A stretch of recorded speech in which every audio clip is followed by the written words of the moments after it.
여러분 반갑습니다. 지금 박근혜 정부가 들어서 가지고 우리 대한민국 경제를 어떻게 다시 도약시킬 것인가 하는 것에 지금 이 행정을 집중을 하고 있는데, 이런 경제를 만들자 해서 내세운 게 창조경제입니다. 창조경제. 창조경제입니다. 그러니까 지금까지 경제와는 달리 다른 경제를 만들어 보자, 요건데, 창조경제가 무엇인가? 이렇게 자꾸만 매스컴이라든가 다른 정당이라든가 사람들이 의문을 제기하니까 매일경제신문에서 이게 창조경제다 하고, 엊그제 신문에 혹시 보신 분 계실지 모르겠는데 여기에 요게 들어가 있어요. 요게 골프 연습장 정보통신기술하고 결합한 내용이 들어있고, 또 시건방 춤을 추고 있는 요 싸이가 여기 들어가 있고, 농업하고 정보통신기술과 결합한 문제, 그 다음에 지금 여론조사 하는데 오픈 서베이, 즉 다시 말하면 휴대폰을 가지고 여론조사를 하는 앱을 개발해 가지고 하는 방법, 이런 것들이 창조경제다 이렇게 돼 있어요 지금. 그런데 통상은요, 삼류 잡지라든가 삼류 신문은요, 요 기사를 기자가 쓰는 게 아니고 회사에서 써가지고 돈 주고 실어주라고 그렇게 해요. 근데 이건 매일경제신문이나 메이저 신문들은 그렇게 하지를 않아요. 그래서 어떤 기자가 요거 지금 해모임하고 화장품을 실어놨어요 여기다가. 그래서 우리 이 회사에서 어떤 기자가 썼는지 추적을 해도 어떤 기자가 썼는지를 모르겠어요. 밝히지를 않아. 이 메이저 신문에서는 누가 글을 썼다, 취재원이 누구다 하는 걸 안 밝히죠. 안 밝힌단 말이에요. 그런데 여기에 이게 들어가 있어요. 그래서 해모임을 무엇 때문에 만들었느냐, 우주식품으로 만들었다는 얘기가 쑥 써져 있어요. 여러분, 우주공간에 올라가면 방사선이 엄청나게 나오죠. 비행기, 그래서 조종사들이 문제가 되잖아요. 비행기 조종사들, 승무원, 스튜어디스나 스튜어드들이 문제가 되는 게, 비행기를 타고 가면 거기에 우주 방사선이 엄청나게 나오거든요. 그런 문제가 있어요. 그래서 그것을 방어하기 위해서 방사선 방호식품으로 해모임을 만들었다는 얘기가 쑥 나오고, 화장품을 만들었다는 얘기가 쑥 나와요. 그런데 지금 이런 기사가 나가지 않더라도 매월 애터미 회원으로 등록하는 사람이 약 3만 명 됩니다. 3만 명 되는데, 엊그제 미국에서 테러가 일어났죠. 테러 일어났죠. 그리고 항상 미국은 테러 걱정을 합니다. 왜 그러겠어요? 미국이 강하기 때문에 그래요. 약한 나라는 가서 테러 안 해요. 또 약한 나라에 가서 테러 일어나도 어떤 놈이 보도도 안 해요. 그런데 미국이라는 나라가, 또 영국이라는 나라가 강하기 때문에 테러를 합니다. 반드시 강자가 나타나면 약자들은 거기에 대해서 어떤 해를 가하려고 그래요. 마찬가지로 이제 애터미가 상당한 강자로 부상하니까 어떻게 해서든지 애터미를 뜯어먹고 의미하려고 하는 세력이 나타나요. 그러니까 다시 말하면 강자가 되면 그런 사람이 나타납니다. 지금 이 기사가 나갔으니 지금까지는 월 3만 명의 회원으로 들어왔지만 아마 몇만 명이 더 들어올 수도 있어요. 근데 분명한 것은, 여기 뭐 초등학교 나왔다, 뭐 추락 운전수다 하니까 우습게 보는데요, 우스운 사람들이 아니에요. 제가 여기서 보니까 애터미 사업을 하면 누구나 성공할 수 있지만 아무나 성공하는 건 아니에요. 굉장히 힘듭니다. 세상에 쉽게 돈 벌 수 있는 방법이 있다면요, 서울대학 나온 놈들이 다 차지하고 없어요. 여러분 목까지 안 가요. 쉽게 돈 벌 수 있는 방법은 머리 좋고 가방 끈 긴 사람이 다 차지하고 없다니까요. 그리고 그 사람들도요, 쉽게 돈 버는 거 아닙니다. 굉장히 어려워요. 굉장히 어렵습니다. 그런데 시스템이 분명히 돈을 벌 수 있는, 성공을 할 수 있는 시스템이지만은 가만히 앉아서 돈 벌 수 없습니다. 세상에 공짜는 없어요. 그런데 세상에는 남에게 꿈을 주고 사는 사람들도 있지만은 남의 꿈을 뺏고 사는 사람들이 있어요. 남의 꿈을 뺏고 살면 잘 될 것 같은데요, 처음에는 잘 돼요. 잘 되는 나중에 패가 망신해요. 남의 꿈을 뺏고 살아가지고 잘 되는 사람을 한 사람도 본 적이 없어요. 혹시 본 사람 있으면 저한테 소개 좀 해주세요. 그렇게 안 돼요. 자연법칙에 작용과 반작용의 법칙이라는 게 있습니다. 작용을 하면 반작용이 있어요. 근데 그 작용과 반작용의 크기가 같습니다. 똑같아요. 예를 들면 내가 기분이 나쁘다고 바위를 발로 걷어찼어. 그럼 누가 아파요? 바위가 아파야지 왜 내가 아프냐 그 말이에요. 바위가 아파야지. 내가 바위를 걷어찬 것을 작용이라고 그럽니다. 액션이라고 그러거든요. 액션. 그런데 내가 발로 걷어차면은 바위도 똑같은 힘으로 나를 걷어찹니다. 그걸 리액션이라고 그런단 말이에요. 반작용. 리액션이라고 그런단 말이에요. 반작용. 그래서 이 두 힘은 크기가 똑같습니다. 그러니까 내가 누군가의 꿈을 뺏으면 누군가도 내 꿈을 똑같이 뺏어간다. 그런 말이에요.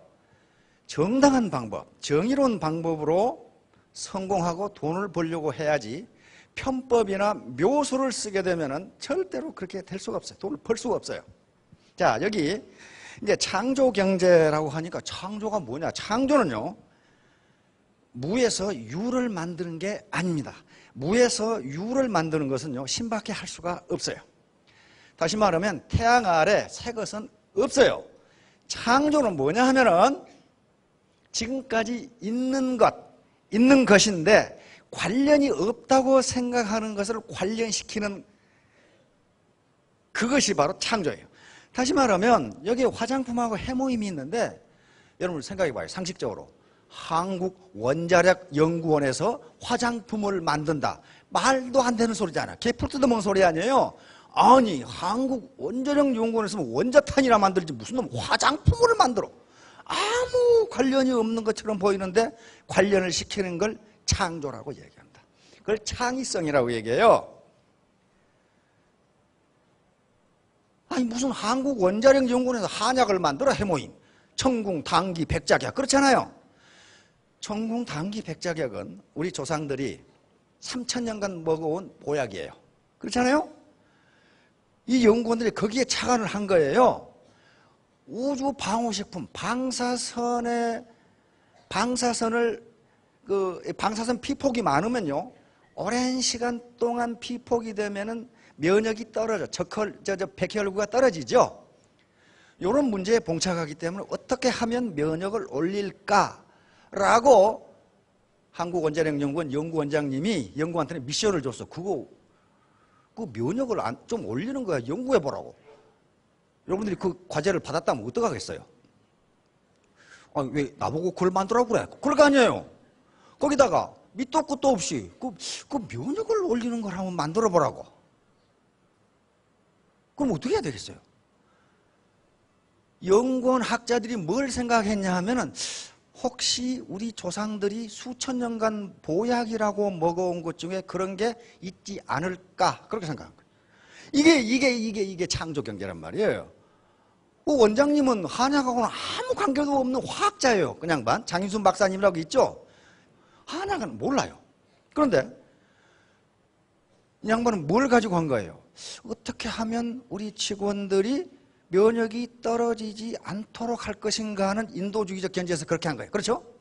그리고 연구원들한테 한번 연구해보라 그랬으면 연구원들이 생각한 거예요. 그거 면역을 올려. 뭘 어떻게 올리지? 그 사람 다 과학자들이거든. 저 원자력 연구하는 사람들이요. 그런데 만들라고 그러니까 만들어야 될 거 아니에요. 그러니까 거기서 그 착안을 한 거예요. 우리 조상들이 수천 년간 먹어온 보약 중에 그런 것이 있지 않을까. 그걸 찾아낸 게 사물탕이란 말이에요. 그게 창조 경제란 말이에요. 관련이 없을 것 같은 것을 연결시켜서 어떤 신제품, 부가가치가 높은 신제품을 만들어내는 것. 그런 거란 말이에요. 그래서 창조 경제는 지금까지 관련이 없다고 생각되는 것을 연결시키는 능력이 창의성이에요. 그 창의성은 아무렇게나 나오는 게 아니에요. 자, 그런데 많은 사람들이 아침부터 저녁까지 계속 일을 하는데 왜 못 사느냐 하는 문제. 왜 부자가 안 되느냐? 그거 이상한 거 아니에요. 이상한 거 아니에요. 여기 오신 분들도 경제적으로 뭔가 조금 어려움이 있을 겁니다. 지금까지 네트워크 마케팅, 다단계 마케팅이 두 개의 조합이 있습니다. 직접 판매 조합이 있고 특판 조합이 있고. 그런데 워낙 법이 까다롭기 때문에 점점 회사 수가 줄었어요. 줄어서 100여 개 되던 것이 70여 개로 줄었어요. 그래서 공식적으로 다단계 판매법에 의해서 등록된 회사는 몇 개 안 돼요. 워낙 법이 까다로워서 다단계 수법을 하고 있으면서도 다단계로 등록을 안 하고 방판으로 등록해서 합니다. 이게 한 3만 개 돼요. 그러니까 모든 문제를 저지른 회사들이 이런 회사들이에요.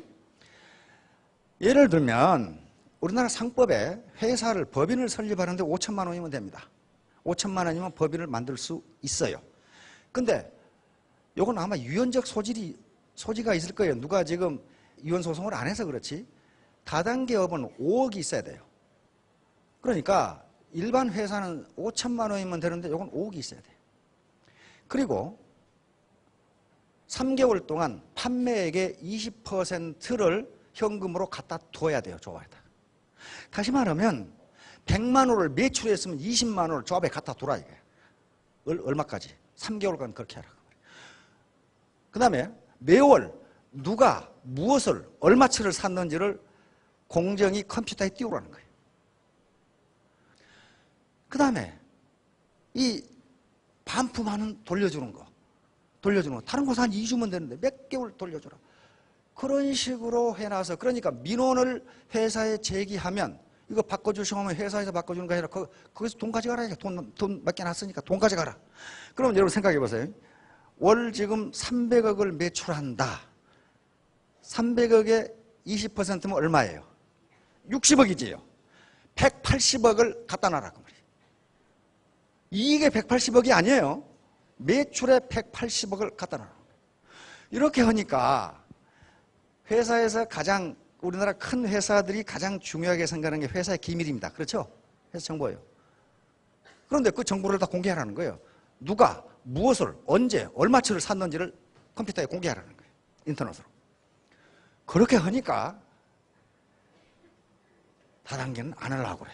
그러면 방판으로 등록을 하면 그게 안 돼. 그런 거 없어도 돼. 없어도 되니까 3만 개가 있어. 그러놓고 다단계 수법을 써. 그건 그렇고 그러거나 말거나 내버려 두고 문제는 갑자기 다단계 업체가 많아지기 시작했다. 그런 말이에요. 갑자기 70여 개가 120여 개로 늘어버렸어요. 그 말은 무슨 말이에요? 어중이 떠중이가 들어왔을 가능성이 있다. 그런 말이에요. 그러면 그 어중이 떠중이가 우리하고 관계없느냐? 있어요. 여기서 한탕 하려고 왔다가 한탕이 안 되니까 애텀에서 떨어져나간 사람이 많아요. 사정없이 때려잡거든 한탕 하려고 하는 사람을. 그러니까 애텀에는 돈이 안 되네 그러면서 엉뚱한 회사에 가 있는 사람이 많아요. 그러면 그 사람들이 애텀이 우호적인 얘기를 할까요? 부정적인 얘기를 할까요? 뻔하죠. 부정적인 얘기를 합니다. 그러면 지금 막 우죽순식으로 다단계 회사가 생깁니다. 우리 회사 하면 돈이 된다. 막 생겨요. 그러는 경우에 어떻게 할 것이냐. 어떻게 이 회사가 정상적인 회사인지를 알 것이냐 하는 문제예요. 이건 누구 몫이에요? 자기 몫이에요. 자기 몫이에요. 왜냐하면 어떤 회사에 가서 사업 설명회를 하든 우리 회사는 사기치는 회사니까 오지 마시오. 그런 미친놈은 없어. 애터미에서 1년간 돈이 안 되는 걸 우리는 2개월이면 된다고 다 그러거든. 그럼 2개월이면 돈이 되려면 어떻게 해야 되겠습니까? 밑에 놈 뜯어먹지 않고는 방법이 없어요. 방법이 없습니다. 대한민국에서요, 지금 정기예금 이자율이 4%가 안 됩니다. 그렇잖아요. 4%가 안 돼. 연 4%예요, 연 4%. 그런데 어떻게 2개월, 3개월 만에 그 많은 돈을 벌어요? 방법이 없어요. 그렇게 되지 않습니다. 절대로 그렇게 안 돼요. 연 이자율이 정기예금이 4%가 안 되는데 어떻게 그렇게 빨리 돈을 버느냐? 말이 되질 않아요. 그러면 어떻게 판별할 것이냐? 이 사업을 할 것인가 말 것인가를 이제 결정을 하는데 요게 나 같은 사람도 성공할 수 있을까? 다시 말하면 내가 뿌린 대로 거둘 수 있느냐 하는 걸 봐야 된다 말이야. 내가 뿌린 대로 거둘 수 있느냐. 죽으라고 고생하는데 통장에 돈은 안 들어오고 이렇게 되면은 뿌린 대로 거두지 못하는 거거든요. 그 다음에 어떻게 할 것인가. 사업 방법인데 사업 방법이 정당하지가 않다면 대한민국 사회에서 그것이 용인이 되지 않는다면 그건 분명히 뭔가 좀 수상한 회사예요. 뭔가 수상한 회사예요. 자, 요걸 잘 봐야 돼. 합법성. 설립. 아마 지금 직판이나 특판에 등록되어 있는 최근에 갑자기 50여 개가 늘어났는데 이 회사들은 합법적으로 설립된 회사니 틀림없어요. 합법적입니다. 근데 설립의 합법성과 사업의 합법성은 다른 차원이에요. 다른 차원입니다. 예를 들면 어떤 와이셔츠 한 장, 2만 원 하는 와이셔츠 한 장을 200만 원에 판다고 해서 불법 아닙니다. 그러나 그건 사업 방법에 도덕적으로 문제가 있어요. 어떻게 2만 원짜리를 200만 원에 파느냐. 그런 회사 있거든. 있어요. 그러니까 설립이 합법적이냐. 합법적이 아니면 말할 것도 없고 합법적이라도 사업 방법이 합법적이라는 걸 봐야 되고 그 다음에 도덕성, 경영 능력. 도덕성만 있다고 되는 게 아닙니다. 경영 능력이 있느냐, 비전을 가지고 있느냐는 문제. 그 다음에 제품의 경쟁력이. 이게 가장 어쩌면 중요할지도 몰라요. 제품이 경쟁력이 없으면요. 아무리 도덕적이고 경영 능력이 있어도 그거 되지 않습니다. 그건 사기밖에 되질 않아요. 누가 비싸고 나쁜 제품을 누가 쓰겠어요? 누가 쓰느냐? 돈 벌기 위해서 위에서 협잡하는 것밖에는 안 돼요. 요걸 봐야 돼요. 그 다음에 아이템 구성, 품질, 가격인데 아이템 구성이라는 것은요. 일반적으로 이런 네트워크 마케팅에서는 내구재는 되지 않습니다. 내구재는 안 되는, 그냥 한 번 쓰면 10년 쓰는 물건을 팔아서 돈을 번다는 게 말이 안 되잖아요. 내구재인 경우에도 가능한 것은 파생 수요가 있는 경우에는 가능해요. 파생 수요. 다시 말하면 커피 머신을 팔았는데 커피 머신은 내구재지만은 거기에 커피를 계속 제공해 줄 수 있다. 이건 파생 수요가 있는 거예요. 그 다음에 정수기를 팔았는데 정수기 필터를 계속 판매할 수 있다. 이건 파생 수요가 있잖아요. 내구재이면서 파생 수요가 없는 것은 그거 가지고 되질 않아요. 그래서 아이템 구성이 어떻게 되어 있는가를 봐야 되고 그것이 생활 필수품인가를 봐야 됩니다. 생활 필수품인가를 봐야 됩니다. 반드시 내가 여기서 안 쓰더라도 어디선가 사 쓰는 물건인가 아닌가. 그게 사치자면요. 뭐라 삽니까? 그걸 사치자는. 필요 없는 걸. 뭐라 사요? 그래서 아이템 구성이 대단히 중요합니다. 그 다음에 수익구조, 보상 플랜. 재주는 곰이 넘고 돈은 떼놓이 버린 거 아닌가. 즉 누군가가 빨대 꽂아놓고 빨아먹는 사람이 있느냐 없느냐 하는 문제예요. 이렇게 돼가지고는 아무리 아이템이 좋고 품질이 좋고 가격이 싸도 되질 않아요. 되질 않아요. 밑에서는 고생만 하지 안 된다고요. 비용보다 앞으로 남고 뒤로 미치는 장사가 아닌가.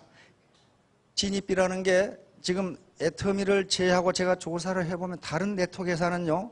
회원 등록할 때 등록비를 내야 됩니다. 물건을 얼마치 이상 사야 돼요. 안 그러면 회원 등록이 안 돼요. 그 다음에 매월 의무 구매량이 있어요. 그걸 사야 돼요. 그걸 안 사면 수당 안 주겠다는 거예요. 그럼 어때요? 품질이 좋고 싸다면 사서 쓰면 돼요. 그렇죠? 그런데 그런 게 아니에요. 품질 별론데 또는 품질은 동등한데 가격이 비싸. 그러면 그걸 계속 샀을 사람이 어디 있어요? 다시 말하면 내가 돈을 버는 일이 아니면 안 쓴단 말이에요. 그렇게 돼 있는가를 보라는 거예요. 꼭 애터미를 하라는 게 아니고 애터미에서 이런 기준을 가지고 다른 회사도 한번 판단을 해보라는 거예요. 다음에 비전. 회사가 CEO가 가장 큰 죄는 회사가 망하는 겁니다. 망한 회사는 그 CEO는요 사회에 대해서 가장 큰 죄를 짓는 거예요. 얼마나 많은 사람이 생계수달을 있습니까? 대우가 망했다? 그거 뭐 망한 걸로 끝나는 게 아니고 얼마나 많은 사람이 피해를 받습니까? 그렇잖아요. 그 죄가 가장 커요. 그렇듯이 이 회사가 비전이 있는 것이냐, 앞으로 발전할 가능성이 있느냐, 내가 마지막이냐 하는 걸 보셔야 된다. 이런 걸 가지고, 이런 요소, 6개 요소를 가지고 어떤 회사든지 판단을 해보세요. 애터미는 이런 것이 없습니다. 이렇게 이야기하지 않습니다. 다 갖추고 있습니다. 다른 회사를 가도 다 갖추고 있습니다. 이렇게 얘기해. 그러면 판단은 누가 해야 돼요? 자신이 할 수밖에 없어요. 그것도 못하겠다면 그건 뭐 어쩔 수가 없어요. 그건. 자, 지금 이렇게 열심히 일하는데 왜 나는 경제적 자유를 얻지 못할까? 한마디로 말하면 자본 부족이에요. 자본 부족. 이 자본이라는 것이 없는 겁니다.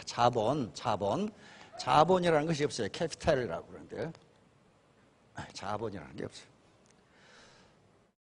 자본을 여러 가지로 분류를 하는데 프랑스 사회학자 피에르 브루디에라고 하는 학자가 있어요. 이 사람이 자본을 분류하는 거이 사회 문제를 이해하는 데는 가장 좋더라고요. 피에르 브루디에라는 사람은 분류를 했는데 이게 사회 문제를 얘기가 좋아요. 76만 개가 생기는데 그중에 몇 개가 망하냐고 그랬더니 74만 개가 망한답니다. 1년에 74만 개가 망해요. 2만 개는 성공했냐? 그것도 1년에 조금 버텼다 그 말이에요. 그러면 누가 돈 벌었어요? 간판장사. 그렇죠. 간판장사. 우리 본사협회도 계속 간판이 박혀. 횟집에다가 망해서 나가고 이불집에다가 이불집도 곧 망하겠더라고. 사람이 없어. 사람이. 미장원 했다가 망하고 빵집 됐다가 망했다가 무슨 뭐 스파게티 했다가 그래 간판만 계속 바뀌어. 안 돼요. 그럼 왜 안 되는가 하는 거예요. 왜 안 되는가? 뭐 안 되는 이유를 알아야 될까? 재수가 없어서? 재수 가지고 따지면 그건 안 돼요. 재수 가지고 따지면 평생 재수가 없어요. 그러니까 재수가 없어서 아니고 자본 부족이에요. 자본이 경제자본이라는 게 있습니다. 경제자본. 통상 우리가 얘기하는 자본, 이건 화폐자본이에요. 화폐란 말이에요. 화폐자본인데 그러니까 이것은 이런 것들이 시설이 전부 다 자본이라고 그럽니다. 그래서 요거 나중에 결국 화폐 가치로 환산이 되니까 화폐, 돈이라고 간단히 얘기합시다. 여기에 돈 100억 가진 분, 50억 가진 분이 여기 앉아 계실 리가 없어요, 지금. 그렇잖아요. 20억 가진 분은 계실란가? 사모님 20억 가지고 계시나요? 20억 가지고 계시다. 근데 그게 유동자본이 아니고 고정자본으로 있을 가능성이 많아요. 시골에 땅 사러 가보면요. 우와, 나 시골 분들라 그렇게 재벌인지를 몰랐어요. 그 평범한 밭인데 평당 80만 원이더라고. 3만 평이면 얼마입니까? 240억. 그런데 그분 주머니에는 빈털털이야. 아무것도 없어. 고정자본이 그렇다는 거지 유동자본이 없어요. 화폐자본이 없다고요. 그러면 요게 경제자본, 쉽게 말해서 현금화할 수 있는 화폐자본, 주식이라든가 채권 다 마찬가지요. 금이나 이런 거 가지고 있으면 생산성이 올라요. 생산성이 오릅니다. 아이 100억 가지고 있으면 은행에 예금만 해도 4%여도 얼마입니까? 4억이잖아요. 그렇잖아요. 4억 가지면 좀 쓸만하지요? 그거 좀 부족합니까? 쓸만하잖아요. 이 화폐 자본이라는 걸 가지고 있으면 자기가 아무것도 하지 않아도 이 자본이 생산을 해준다고요. 그렇잖아요. 주식 100억 가지고 있어봐요. 매년 배당금 나오잖아요. 배당금 나오고 주식 가격이 올라요. 그러면 자기가 맨날 골프만 쳐도 누가 생산성을 발휘해줘요? 자본이 생산성을 발휘해줘요. 이게 자본 시스템이. 그러니까 이 화폐 자본을 많이 가지고 있는 분은 다시 고정 자본을 이 화폐 자본으로 만들 수가 있어요. 자, 그러면 두 번째, 자본이 여기서 끝나버린다면은 가난한 사람은 부자가 될 가능성이 거의 제로입니다. 없어요. 무슨 방법으로 부자가 돼? 구멍가게, 다시 말하면 자영업 76만 개, 74만 개 망하는 게 이것 때문에 망하는 거예요.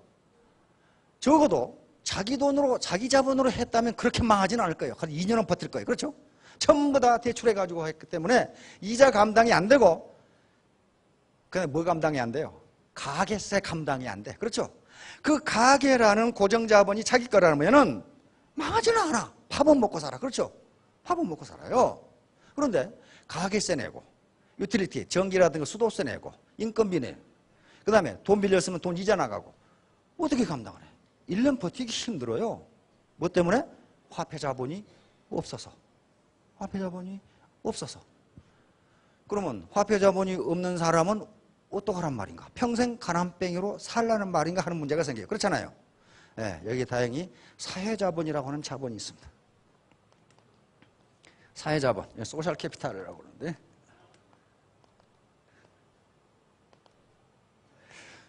이것은 사회자본은 종류가 무지무지 많은데요.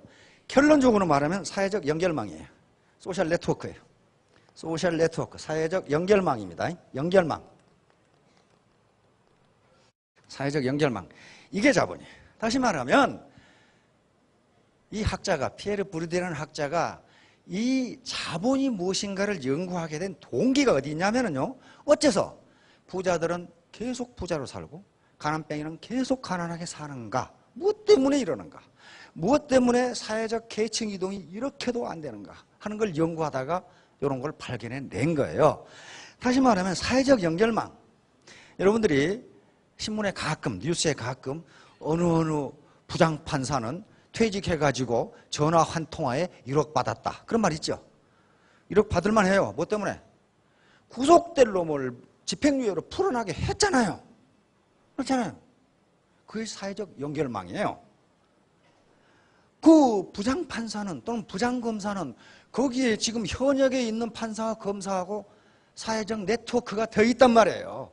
잘한다고 인맥이 돼 있다 이 말이에요. 그러니까 그 사람이 지금 검사에게 전화하면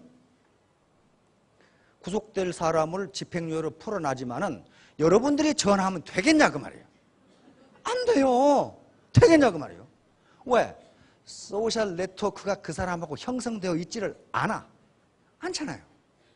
그러니까 다시 말하면 소셜 네트워크, 사회적 네트워크의 퀄리티, 질과 양에 따라서 그 사람의 소득은 결정된다예요.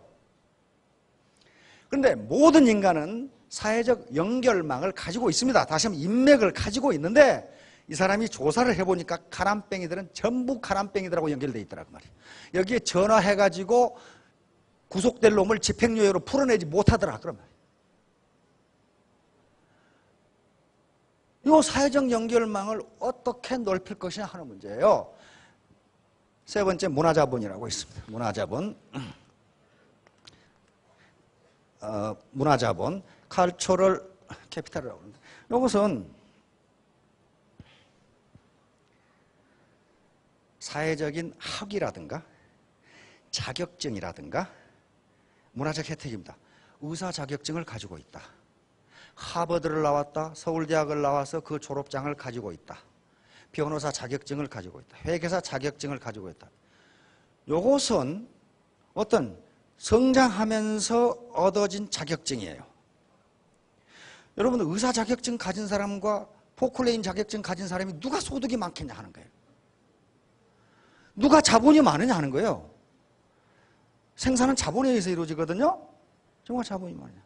그 다음에 문화자본은 어떻게 되느냐. 한 인간이 태어나서 자기도 모르게 받아온 교육에 의해서 문화자본은 형성된다. 이렇게 돼 있어요. 다시 말하면 그 사람의 매너라든가 품위 그리고 교양미, 세련미 이런 것들은 지어먹은 마음으로 되지 않는다. 그런 말이에요.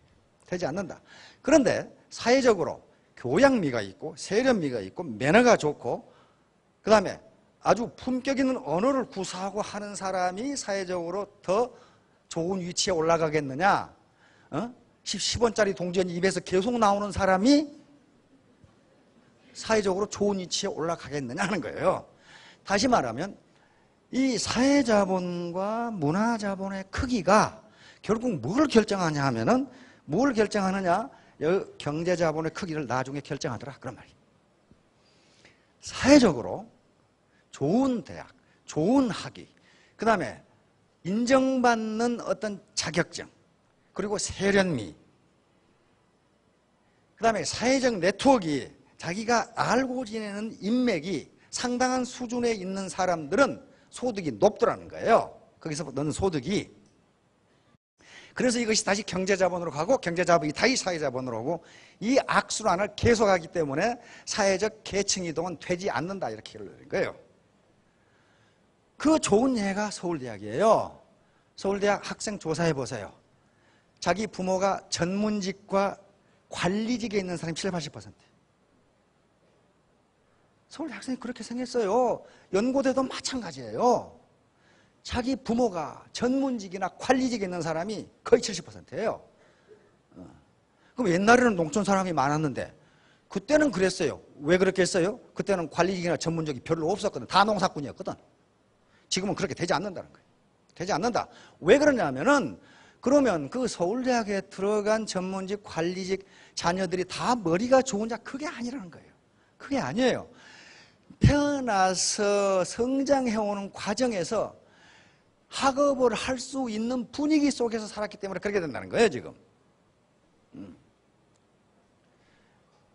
우리 시중에서 이 베스트셀러가 되었던 책이 괴짜 경제학, 또 슈퍼 괴짜 경제학이라는 프리코노믹스를 그렇게 번역을 해놨어요. 시카고 대학 교수가 쓴, 젊은 경제학자가 쓴 건데요. 자녀의 성적과 부모하고 무슨 관계가 있는가를 통계학적으로 분석해 놓은 게 있어요. 거기 보면 부모가 어떤 직업일 때 자녀의 성적이 좋은가, 무엇일 때 나쁜가, 이혼했다, 이거 어떻게 되냐 하는 문제를 다 통계학적으로 검사해 놨어요. 그런데 뭐가 있냐면은 부모가 가지고 있는 책의 권수와 자녀의 성적은 비례한다 이렇게 돼 있어요. 오늘 가서 책방에 가서 책 쏘은 사람 무지하게 많을 텐데 그게 그런다고 되는 게 아니고 그 말은 무슨 말이냐면 평소에 공부하라고 하지 않아도 부모가 연속극만 보고 있는 사람과 책을 보고 있는 사람은 그 자녀들이 배우는 문화가 다르다 그런 얘기예요 지금. 그러니까 서울대학에 들어가는 데 다 머리가 좋은 게 아니고 커 나올 때 그 문화적 환경 속에서 자랐기 때문이다 그런 얘기예요 지금. 자 그러면 여기에 지금 오신 분들 중에 경제자본이 풍부하지 못해. 땅은 20억 가지고 계신 분이 상당히 많아요 보니까 땅. 근데 주머니는 먼지가 지금 조금 이렇게 날라오고 그래. 왜? 유동자본이 없어. 고정자본은 있는데. 그 다음에 뭐 아까 이 리더블 때 생각했지만 문화자본도 그렇게 풍부하지가 못한 것 같아. 에? 이것들이 나타나는 게 상징자본입니다. 상징자본이라는 저 사람은 괜찮은 사람이야. 이렇게 인정해 주는 거예요. 저 사람은 괜찮은 사람이야. 그렇게 회사에 들어가도 똑같아요. 자네 부친이 그분이야? 이렇게 하면 벌써 보는 눈이 달라져요. 그렇잖아요. 이게 상징성이에요, 상징성. 예를 들면 그 자본이 매우 중요한데 여기 계신 분 중에 상징 자본이 그렇게 큰 분이 없어요. 예를 들면 우리 지금 여기 박정수 아줌마라고 있잖아요. 망한 오리탕집 아줌마. 혼자 유일하게 크라운이 됐어요. 크라운 마스터 됐죠? 근데 물어봤어요. 크라운이 되기 전과 후에 뭐가 다르냐? 크라운이 되니까 오라는 데가 많아. 우리 센터에 와서 강의 좀 해달래. 갔다 하면은 전부 신문지 깔고 앉아. 얼마나 많이 오든지. 그럼 뭐 때문에 그래요? 그냥 갑자기 이뻐졌나? 그런 거 아니에요. 갑자기 무슨 좋은 자격증을 얻은 게 아니에요. 크라운이라고 하는 상징이 자본으로 작용하는 거예요. 거기서. 자본으로 작용해서. 자본은 생산성이거든요. 생산성이 높아지는 거예요. 많은 사람이 온다는 것은 그만큼 생산성이 높다는 걸 의미한단 말이에요. 그렇게 무서워요. 이 사회의 그 자본을 구성하는 것은. 그렇게 무섭습니다. 그러면 아이고 나는 이제 가난뱅이로 살 수밖에 없네. 왜? 경제자본도 없어. 지금 내가 의과대학 간다고 해도 가지도 못할 뿐더러 이거 아직 가망이 없어. 내가 어떻게 서울대학을 들어가면 내가 김연아처럼 어떻게 스케이팅을 타서 어떻게 할 것이냐. 방법이 없잖아요. 자본이 없으면 안 되는데 유일하게 우리가 여기서 넓힐 수 있는 자본이 사회자본이에요. 사회자본.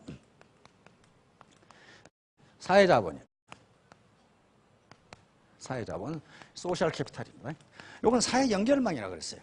다행히 이 네트워크 사업은 사회적 연결망이에요. 네트워크라는 게 연결망이죠. 휴먼 네트워크란 말이에요. 네트워크.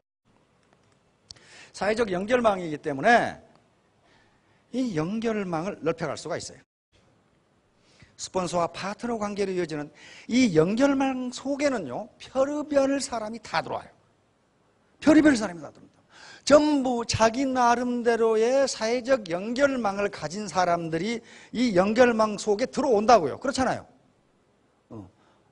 사장님 파트너 중에 지금까지 살아오면서 뭐 했는지 모르는 분이 많잖아요. 저 인간은 도대체 뭐하고 살았는지 몰라요.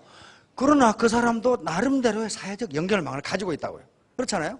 그게 전부 다 연결망 속으로 들어와서 하나의 네트워크를 형성하는 거예요. 이 자본이요, 이 사회자본.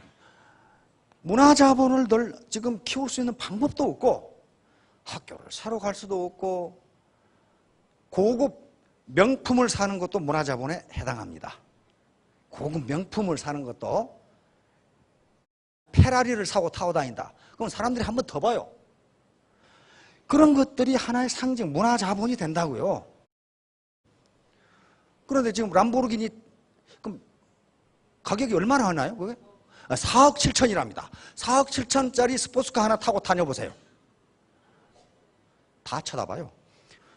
그럼 상징 자본도 없어. 경제 자본도 갑자기 못 늘려. 근데 연구에 의하면 가장 빨리 얻을 수 있는 게 경제 자본이에요. 근데 사회 자본과 문화 자본이 되어 있지 않은 중에 경제 자본이 빨리 생기면 어떻게 되느냐? 폐가 망신한다. 경제 자본이 가장 빨리 생기는 방법이 뭐예요? 로또. 그 다음에 농사 짓던 땅이 갑자기 공단 용지로 편입돼 가지고 수십억 한꺼번에 받는 거. 이게 뭐예요? 경제 자본이 갑자기 생기는 경우 사회 자본과 문화 자본이 그 수준을 따라가지 못하면 폐가 망신한다. 오죽 했으면 미국이나 우리나라에서도 로또가 연금성 로또가 나오죠. 한꺼번에 주니까 전부 술 퍼먹고 마약 퍼먹고 해가지고 도박하고 그래가지고 완전히 전부 다 폐가 망신하더라는 거예요. 그것은 그 자본을, 경제 자본을 컨트롤할 수 있는 문화 자본이, 다시 말하면 내 품위가 아직 없다는 거예요, 지금. 뭐 다 그런 건 아니겠죠.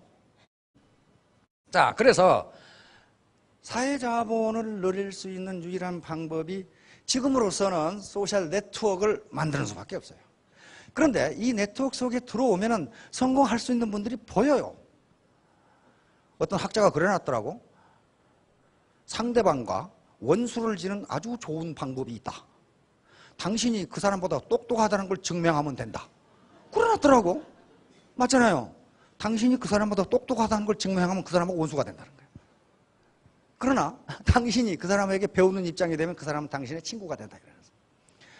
그러니까 그런 캐리어를 가진 사람들, 많은 공직에서 많은 부하를 거느렸던 분들, 또는 보험회사라든가 어디 방판회사에서 많은 네트워크를 가졌던 분들이 성공할 수가 있는데 단 한 가지, 휴밀리티, 겸손. 겸손이라고 하는 자본, 이것도 사회자본입니다.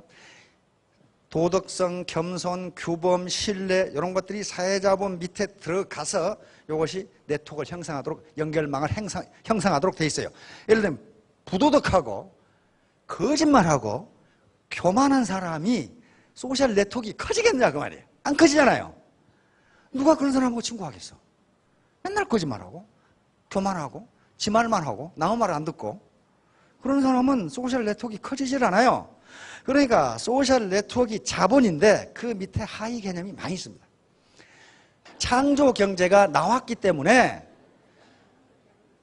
생각해 보세요. 76만 개의 자영업이 생겨서 74만 개가 망한다. 그 말은 무슨 말이냐 하면은 자기 자본을 축적하지 않고 이거 하면 잘 되려나 저거 하면 잘 되려나 그렇게 해가지고는 안 된다. 그러면 안 된다. 절대로 안 된다. 내가 지금 경제 자본은 돈이 없어서 하는 것이니까 지금 누릴 수 있는 방법이 없고 유일한 방법은 로또고, 그 다음에 문화자본은 지금 내가 대학을 다닐 수도 없고 의과대에 갈 수도 없으면 문화자본도 안 되고 오로지 가질 수 있는 것은 소셜 네트워크, 사회자본밖에 없어요. 사회자본은 뭘로 나타나느냐? 사회적 연결망으로 나타납니다. 그래서 연결망, 이걸 키우게 되면은 반드시 성공합니다. 그러나 어떤 요행에 의해서 배팅이라든가 어떤 방법에 의해서 묘수를 써가지고 단시간 내에 돈을 벌겠다, 그런 방법은 대한민국에는 존재하지가 않아요. 절대로 그런 거 없습니다. 남의 꿈을 뺏고 살면은 당장 주머니가 채워지는 것 같은데 그 꿈은 누군가가 또 뺏어갑니다. 그러니까 서로 꿈을 주고 살면은 네트워크를 형성해가지고 모두 다 성공하실 수 있을 겁니다. 자, 모두 크게 성공하시기 바랍니다. 감사합니다.